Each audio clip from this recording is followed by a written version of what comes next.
Hey, welcome back everybody, and it's really the first part of the series of videos I'm going to be creating and putting out for you in January to show you how I'm going to be using all the beautiful ephemera we created during last month's Dephemerember challenge. And I did a little bit of an intro video a few days ago, and I will link that below. But what I said in that video was I'd already got one journal, but it was quite small. I've got enough ephemera to fill 2 journals, I think. So I said, right, I'm going to make another journal. When I looked around my creative space, I found this. Now, one of my things I'm determined to do this year is actually use the stuff I have rather than, acquiring more. And I've got to be honest and say, I don't buy a lot new, but I do buy a lot from op shops, thrift stores. Anyway, and that is where this has come from. And I found this in my stash, and you can see it was $1. Oh my goodness, what a bargain. And it's got lovely, obviously someone has started to use it, and there's some pages with sort of sticky marks on. But anyway, anything that was in here has been removed. And I think there's 15 of these pages. Yes, you can see this one's got a little bit of a sort of a scuff mark on, but I think we can work with that. It's got 15 of these pages, and they can, as you can hear, they're quite solid, which is going to be great for sticking some of the heavier ephemera on. So I've got this, and it's got a lovely board cover, and it's a spiral, which I haven't used before. So I thought, rather than creating a whole new journal, I'm going to upcycle this one. Now, obviously I want to do something with the covers before I do anything else, and we have the challenge of it being spiral bound. Now I think if I'm careful, I can work this cover out of this spiral without breaking anything. Let's give it a go.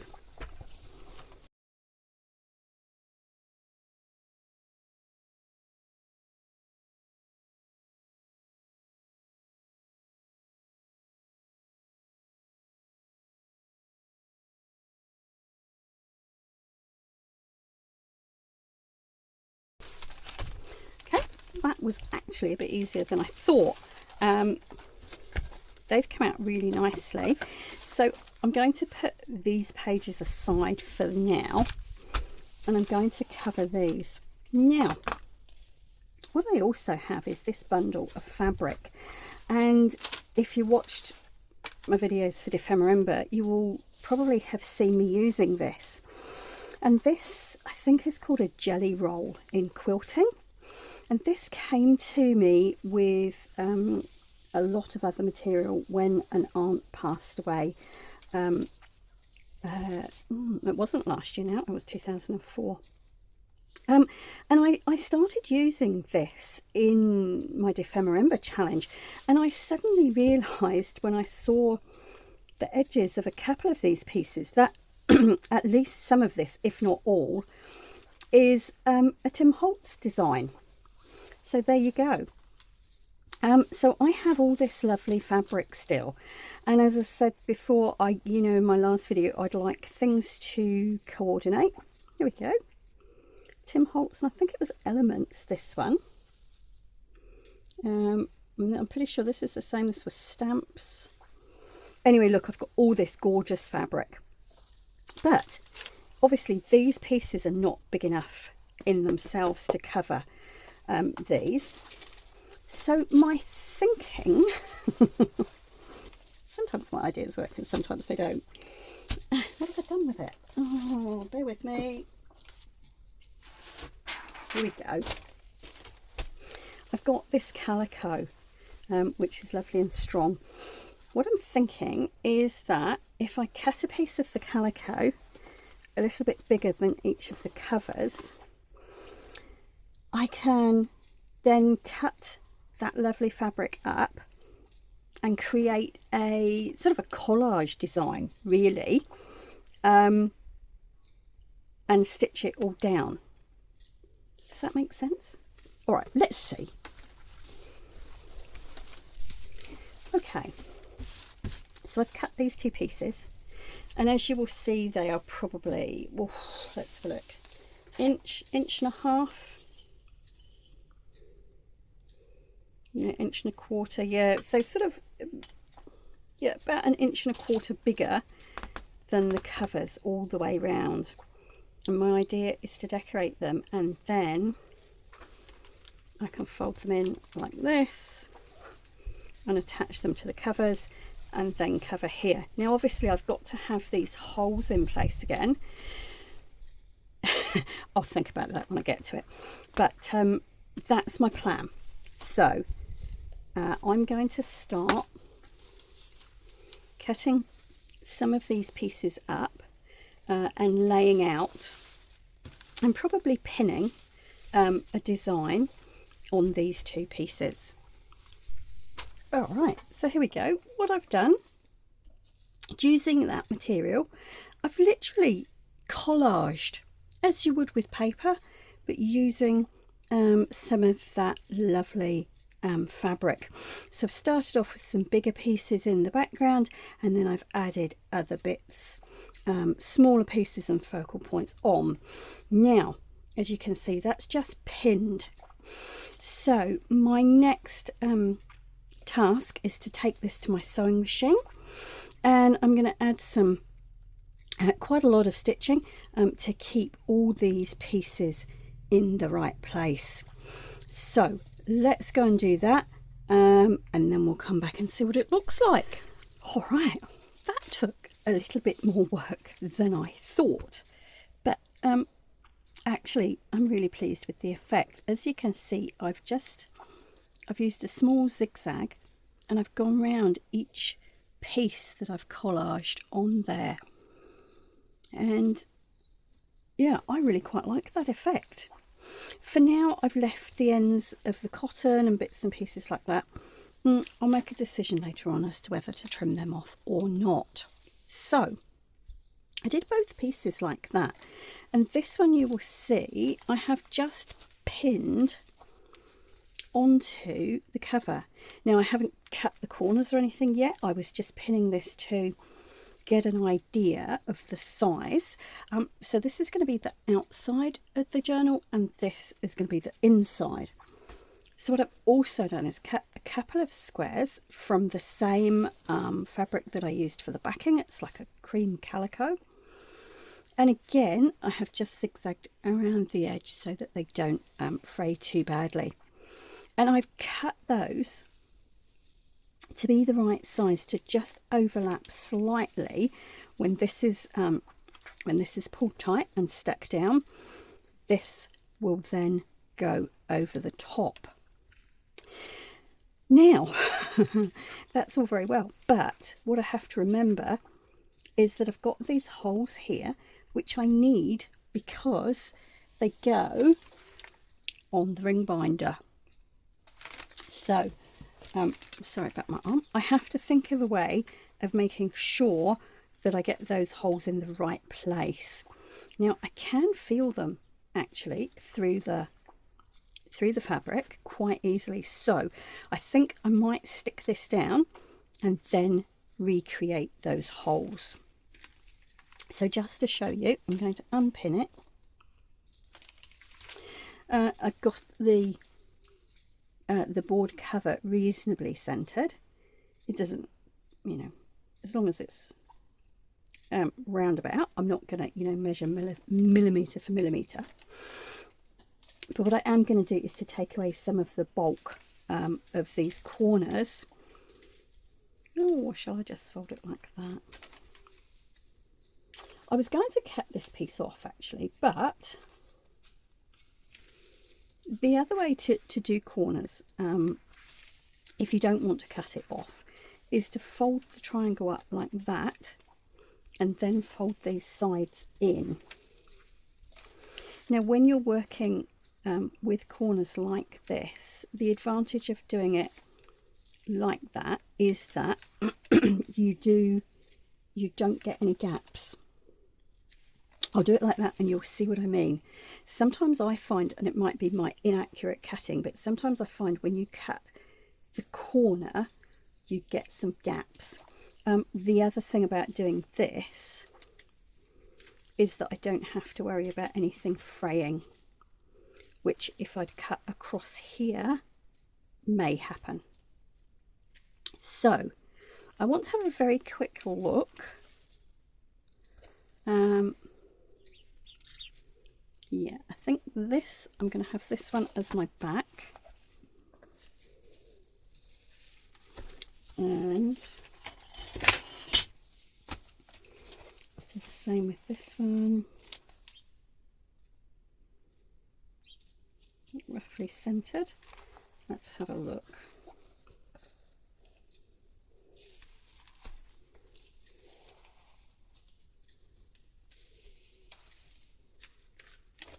Yeah, I think that's going to work.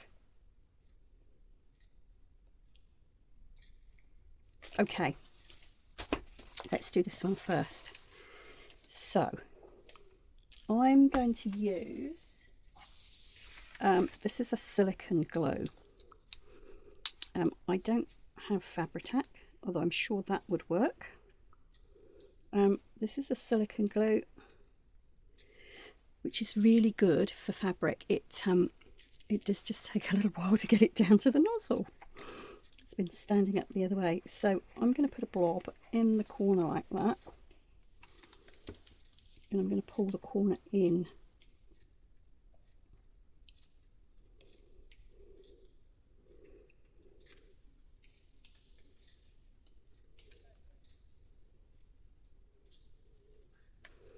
I'm going to do that on all the corners.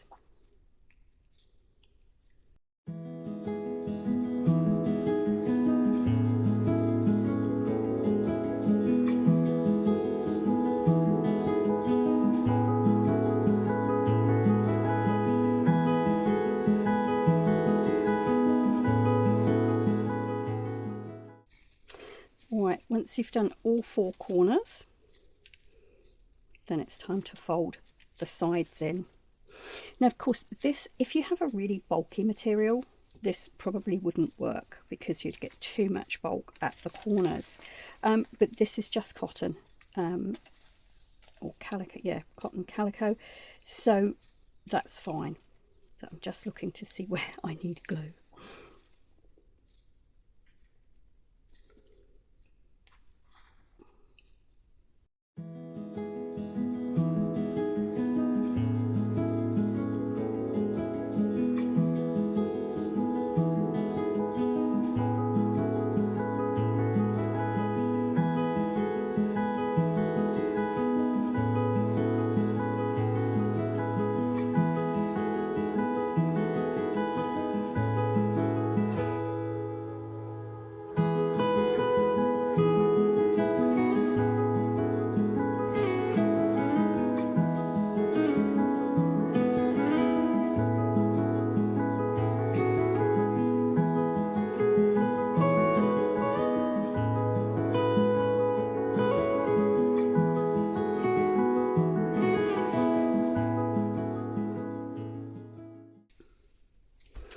Alright, there we go. That's the first one done.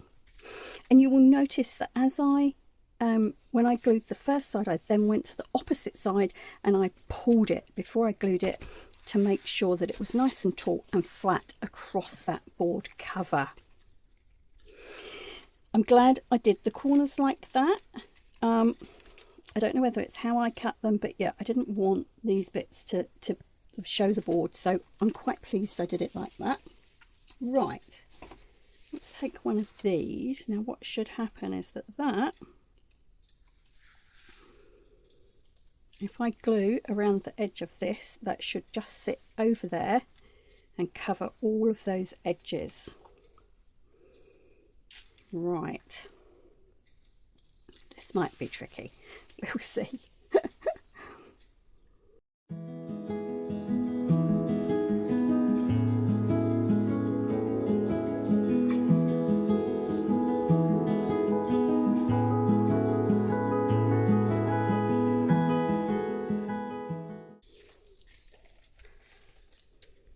Right, I think that's going to work.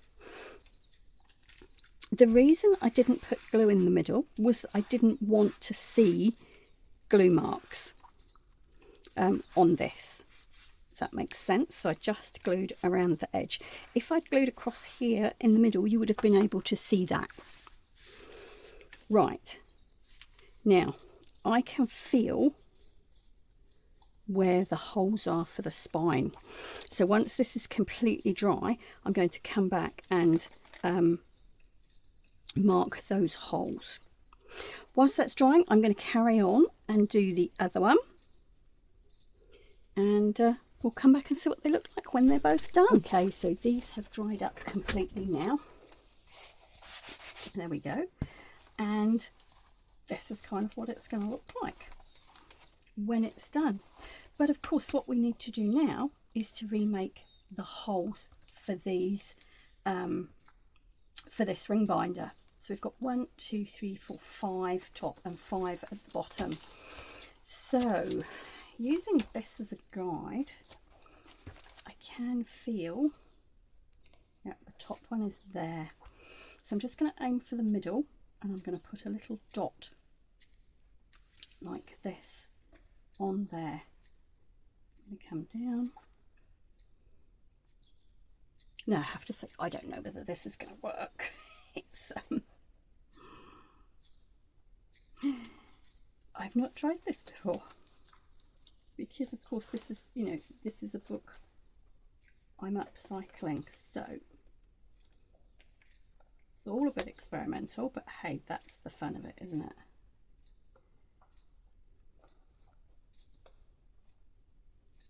Oh, it's not quite the right place, that one. Okay,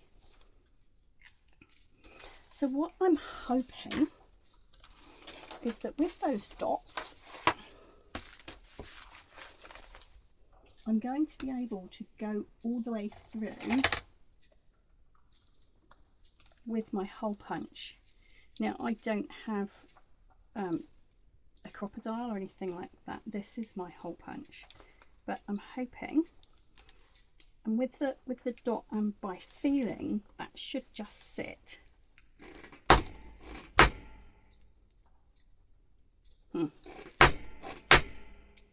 But it's not cutting right.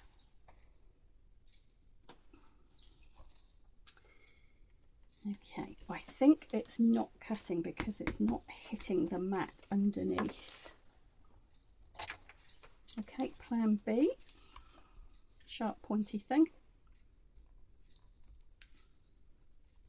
And I'm actually just going into the centre and making a hole all the way through. Now, I don't know whether that's going to make any difference.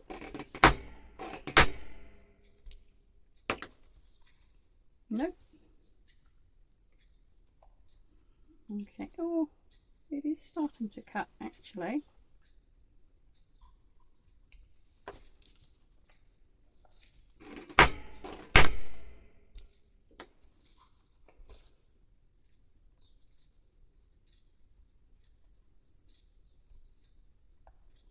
Okay.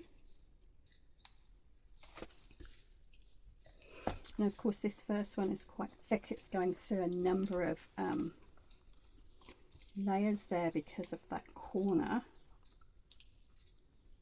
So let's try a bit from this side too.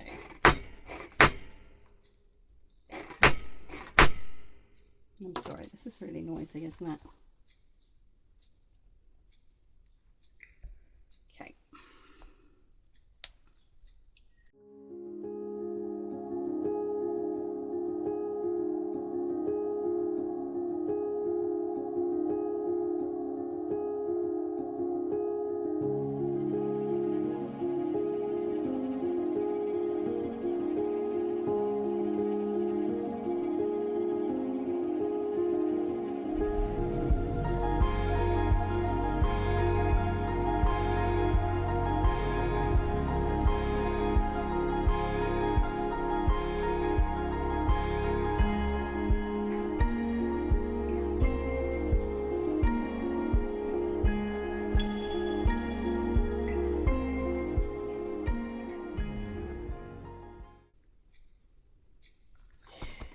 you know what? I'm going to try one of the other holes, and I'll come back to that one, because that one does have all that extra material. Let's try one of these and see what we can achieve, and then we'll come back to that one. Yeah, now you see that is cutting the fabric there, which is what I thought it would do.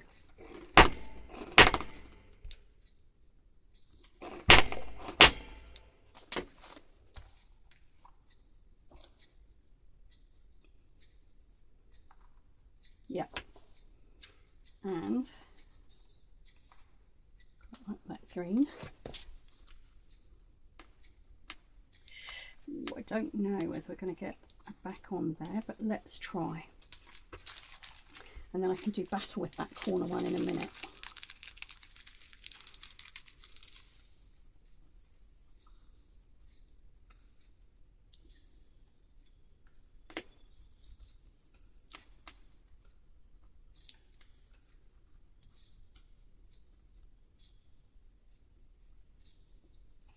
Might just and just.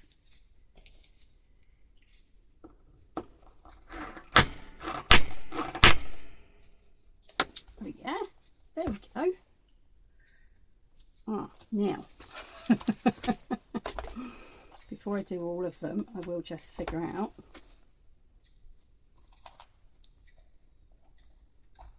Oh yeah, that fits. Okay.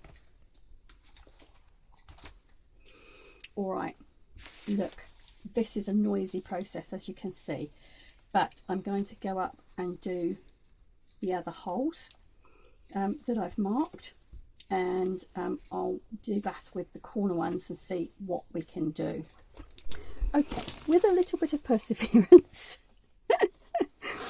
or is it brute force and ignorance? I'm not sure which, but anyway, that has worked, and it's worked with the ones that have these little backs, because some of the ones I have don't have these. So I think going through the thick cardboard like this, plus the layers of fabric, you do need those backs, and they feel pretty secure.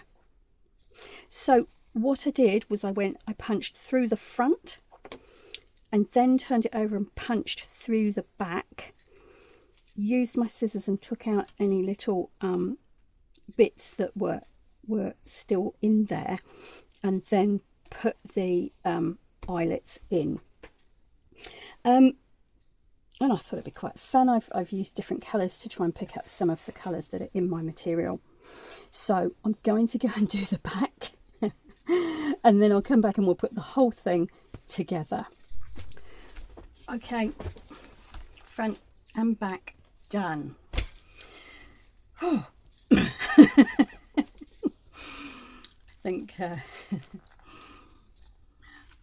I think I get really excited when I have an idea, and I got really excited about using this material as kind of a collage for the cover. I didn't quite think this through enough, but anyway, I think that the holes would have been easier to make had I had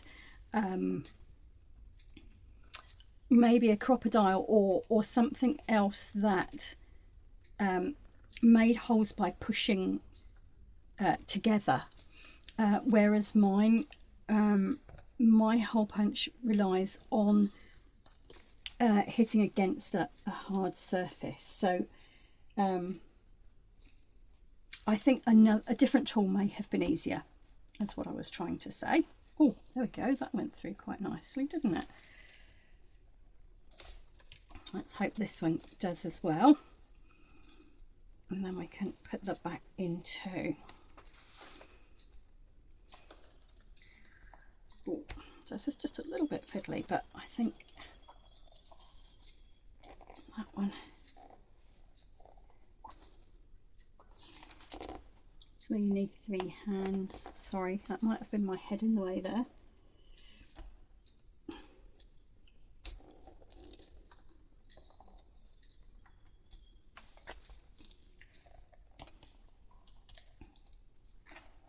Oh. No, we're missing that one. There we are. Okay, right. Now in theory, yeah, so I should be able to thread that one on as well, because this is the back.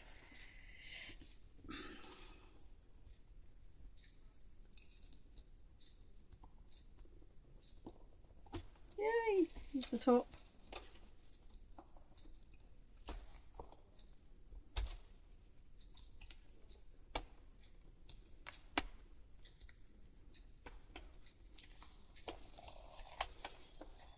Oh, here we go. Right, so we squeeze these together again.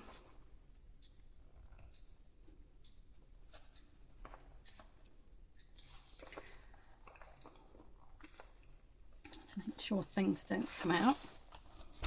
And then that should flip round.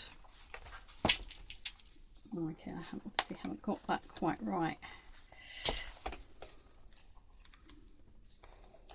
You know, I've not played with spiral bound things very much.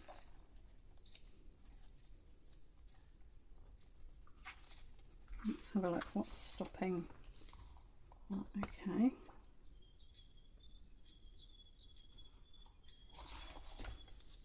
Oh no, that is right. There we go. Woohoo! All right, folks. There we go. So there is my second journal. A bit of an upcycle. Great. And we're ready now to start popping things in it.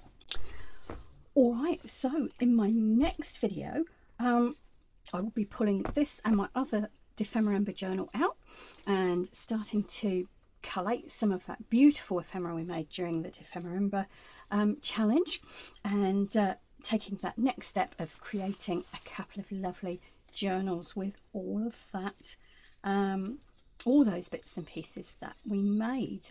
So thank you very much for watching, and thank you for all the lovely comments on the first video in this new series.